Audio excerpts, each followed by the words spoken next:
दोस्तों, क्या आपकी भी रोटी गोल नहीं बनती? पटले पर चिपक जाती है, हाथ में उठाकर पटकते हैं तो रोटी फट जाती है, या फिर रोटी सेकने के बाद कड़क हो जाती है और रोटी फूली फूली नहीं बनती।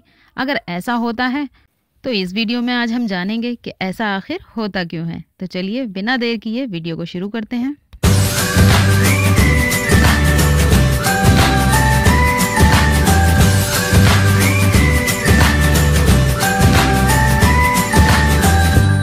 हेलो दोस्तों, अस्सलाम वालेकुम। कैसे हैं आप सब? मैं हूं रश्मि और आप मेरे साथ देख रहे हैं जायका रसोई। तो रोटी बनाने का सबसे पहला स्टेप होता है आटा गूंदना। तो आटा गूंदने से पहले हमें सबसे पहले ये बात ध्यान रखनी है कि हमारे हाथ धुले हुए हों और एकदम साफ हों। नेल्स कटे हुए होने चाहिए, नहीं तो क्या होगा, आटे से ही आपका मैनिक्योर हो जाएगा, जो कि अच्छा नहीं है। तो आटा गूंदने के लिए हमने अपना सिंहासन लगा लिया है। यहाँ पर हम नीचे बैठकर आटा गूंदेंगे। एक पटला रखा है, पटले पर हम बैठेंगे और उसके बाद फिर आटा गूंदना शुरू करेंगे। पटले पे बैठकर आटा गूंदने से क्या होता है, जो हमारा पूरा बॉडी वेट होता है ना, वो आटे पर पड़ता है, तो आटा बहुत सॉफ्ट और बहुत ही नरम मुलायम गूंदता है। अगर हम किचन के प्लेटफॉर्म पर खड़े होकर आटा गूंदते हैं तो फिर आटे पर पूरा वेट नहीं पड़ पाता और आटा फिर उतना ज़्यादा नरम मुलायम नहीं गूंदता है। तो इसीलिए मैं हमेशा आटा गूंदती हूँ पटले पर बैठकर, नीचे बैठकर, यानी कि पटला थोड़ा सा ऊंचाई के लिए लेते हैं ताकि हमारा पूरा वेट जो है वो आटे पर पड़े। तो आप भी कोशिश करें नीचे बैठकर ही आटा गूंदें। इससे आटा बहुत ज़्यादा सॉफ्ट और बहुत ही ज़्यादा नरम मुलायम और बहुत ही अच्छा गूंदता है, जिससे आपकी रोटियां भी बहुत नरम मुलायम बनती हैं। क्योंकि रोटी बनाने का सबसे पहला स्टेप होता है आटा गूंदना, कि आपका आटा कैसा है। अगर आपका आटा नरम मुलायम होगा, बहुत ही सॉफ्ट होगा, तो आपकी रोटियां भी सॉफ्ट बनेंगी, बहुत ज़्यादा अच्छी बनेंगी, फ्लफी रोटियां बनेंगी। तो इसलिए आटे को बहुत ध्यान से गूंदें। आपको सबको आटा गूंदना आता है, ऐसा नहीं है कि मैं आटा गूंदना सिखा रही हूँ। बस ये है कि आटा गूंदने में छोटी छोटी सी गलतियाँ हो जाती हैं, उसी वजह से रोटी सॉफ्ट नहीं बनती है। तो यहाँ पर मैंने थोड़ा थोड़ा सा पानी लगाकर आटा गूंदना है और कोशिश करें आप लोग ज़्यादा से ज़्यादा आटे को 15 मिनट गूंदें या फिर 20 मिनट गूंद लें तो और भी ज़्यादा अच्छा है। आटे को जितना देर तक आप गूंदेंगे उतना ज़्यादा आटा अच्छा गूंदेगा और सॉफ्ट रोटियां बनेंगी। तो सबसे पहले नंबर पे आता है आटा गूंदना। अगर जो लोग बिगनर हैं, जिन्हें रोटी बनाना नहीं आती, तो उन लोगों के लिए है कि जब वो आटा गूंदें तो सॉफ्ट आटे से थोड़ा सा टाइट आटा गूंदें, तो वो रोटियां बहुत आराम से संभाल पाएंगे। ज़्यादा सॉफ्ट आटा गूंदेंगे तो फिर उनसे रोटियां संभलेंगी नहीं। तो उनके लिए है कि वो पहले थोड़ा सा टाइट आटा गूंदें।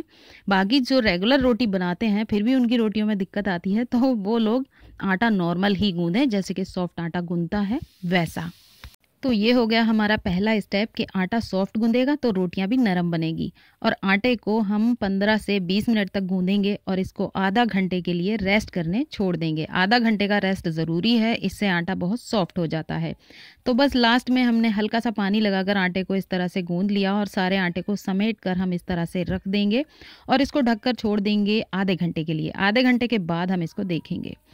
तो यहाँ पर अब हमने ले लिया है अपना रोटी बनाने वाला पटला। ये मेरे बचपन से मेरे साथ है और अब तक इसने मेरा साथ नहीं छोड़ा, उम्मीद है कि आगे भी नहीं छोड़ेगा।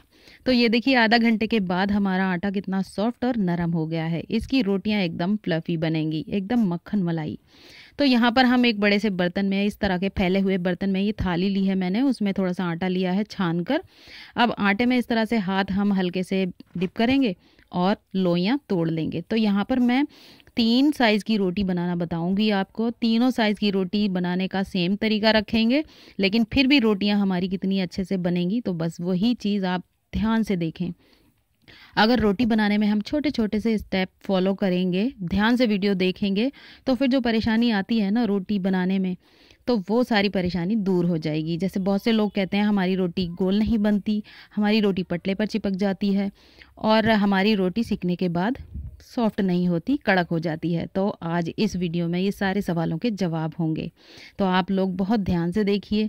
ये सबसे पहले लोई बनाने का तरीका है। लोई को हम इस तरह बनाएंगे, मैंने कितने स्लो आपको बनाकर दिखाई है।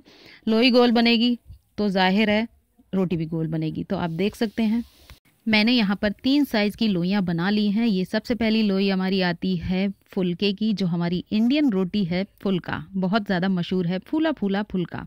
फुलका अगर फूला ना बने तो फिर क्या फ़ायदा, उसको फुलका नहीं कहेंगे। तो आज हम फूला-फूला फुलका बनाएंगे। तो आप देखिए, सबसे पहले हमें इस तरह चकेल बना लेनी है। गोल रोटी बनाने के लिए और पतली रोटी बनाने के लिए ये चकेल बनाना बहुत ज़रूरी है। और आपने देखा मैं किस तरह बना रही हूँ, ये देखिए चारों उंगलियों से और हथेली से इस तरह हम दबाते जाएंगे और जो हमारा सीधे हाथ का अंगूठा है और फिंगर है उससे हम धीरे धीरे किनार दबाते हुए इस तरीके से चकेल बना लेंगे। चकेल बन गई है, इसको हल्के हाथ से इस तरह हिला देंगे ताकि जो एक्स्ट्रा आटा है वो हट जाए। ऊपर से आटा डालने की ज़रूरत नहीं है, इस तरह बनाएंगे तो आप ऊपर से आटा डालने की कोई ज़रूरत नहीं है। अब हम इसको बेलते हैं। तो बेलने के लिए हमें आधा बेलन यूज़ करना है। आप देख सकते हैं आधा बेलन, चकेल पर इस तरह से आधा बेलन रखेंगे और अप डाउन करेंगे। सामने की तरफ पहले रोटी को बेलेंगे, फिर पीछे लाएंगे, फिर सामने की तरफ बेलेंगे, फिर पीछे लाएंगे। इस तरह से हल्के से राउंड लगाते हुए बेलेंगे। आप देख सकते हैं मैं स्लो भी दिखा रही हूँ और फिर फास्ट भी दिखाऊंगी।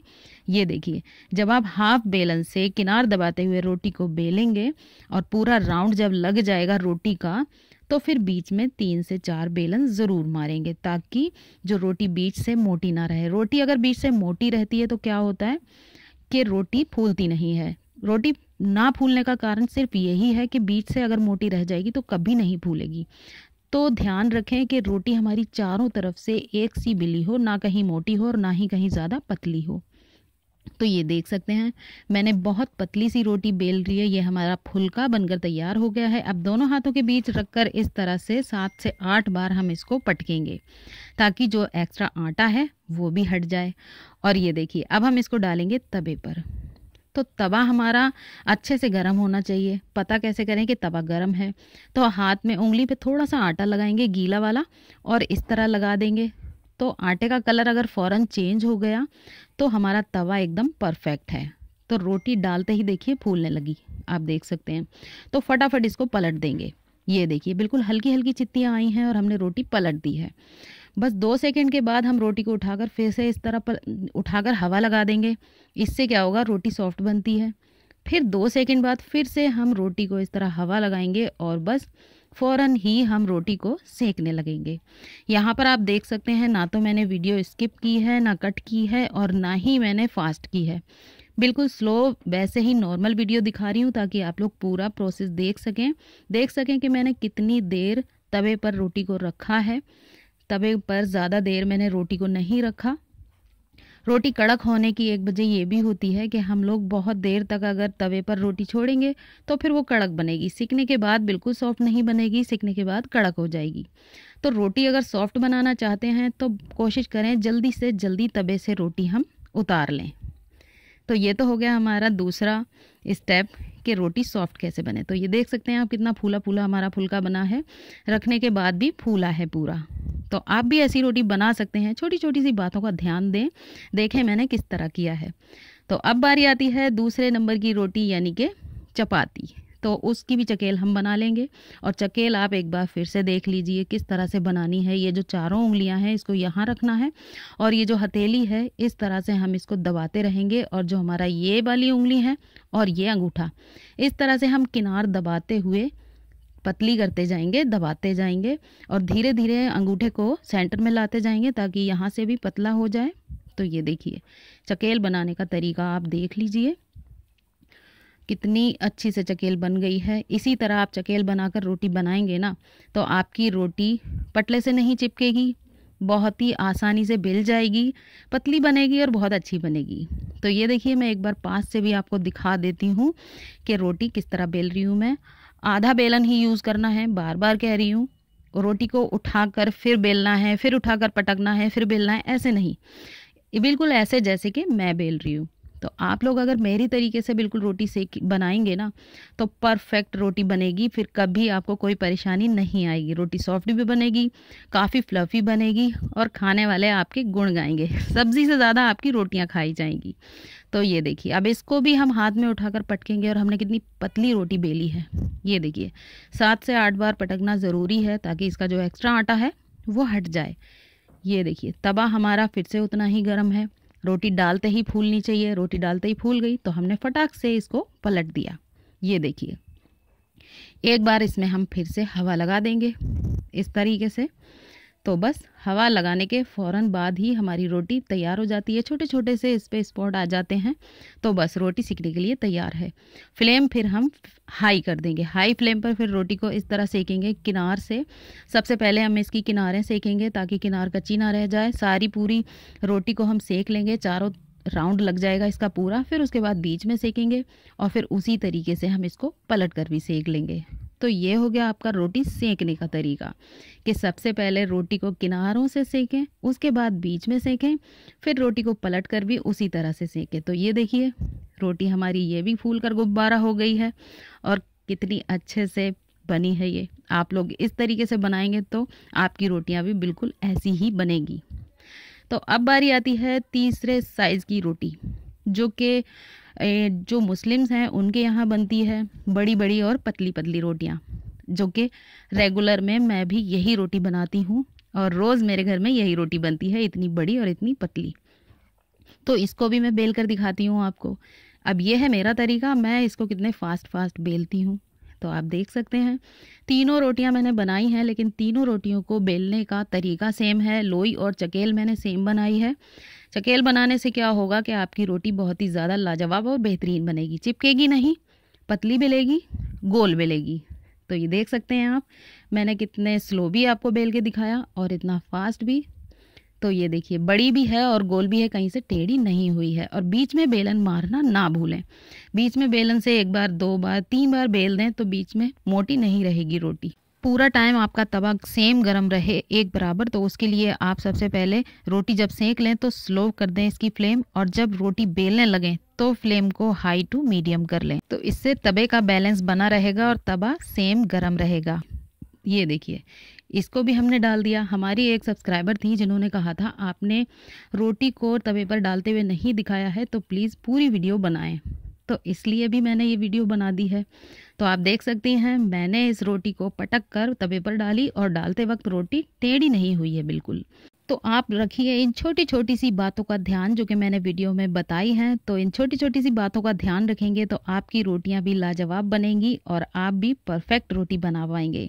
रोटी बनाने के लिए सबसे ज़्यादा ज़रूरी क्या है कि इसमें प्रैक्टिस चाहिए। हमें रोज़ एक दो रोटी ज़रूर बनाना चाहिए। भले ही आप वर्किंग हैं, आपको बिल्कुल टाइम नहीं मिलता, लेकिन किचन में आपकी मम्मियाँ, आपके घर की कोई भी बड़ा इंसान रोटी बनाता है तो आप एक रोटी रोज़ ज़रूर बनाएं।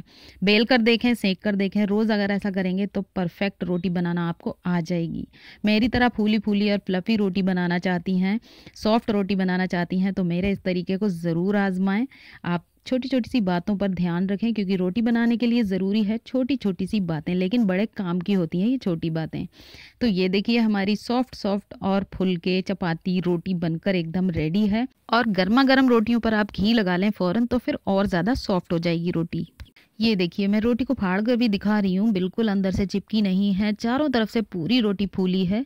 और वो जो फूली हुई रोटी होती है ना, इसी तरह फट जाती है, दो हो जाती हैं एक से। तो ये हमारी परफेक्ट रोटियां एकदम बनकर तैयार हैं। अगर पहली बार में रोटी ठीक ना बने तो वीडियो दोबारा देखिए, शेयर कीजिए उन लोगों के साथ जिनको रोटी बनाना नहीं आती है। मेरे बहुत सारे व्यूअर हैं जिन्होंने मुझे कमेंट किया था पूरी वीडियो बनाएं, हमें अच्छे से रोटी बनाना बताएं, तो उनके लिए ख़ास तौर से ये वीडियो मैंने बनाई है। तो आई होप आज की इस वीडियो को देखकर आपके सारे क्वेश्चन का आंसर मिल गया होगा, और फिर भी अगर कुछ बताने के लिए रह गया हो तो मुझे कमेंट करके ज़रूर बताइए, तो उसका जवाब मैं ज़रूर दूंगी। तो चलती हूँ, मिलती हूँ फिर किसी सिंपल सी रेसिपी के साथ। तब तक के लिए अल्लाह हाफिज़।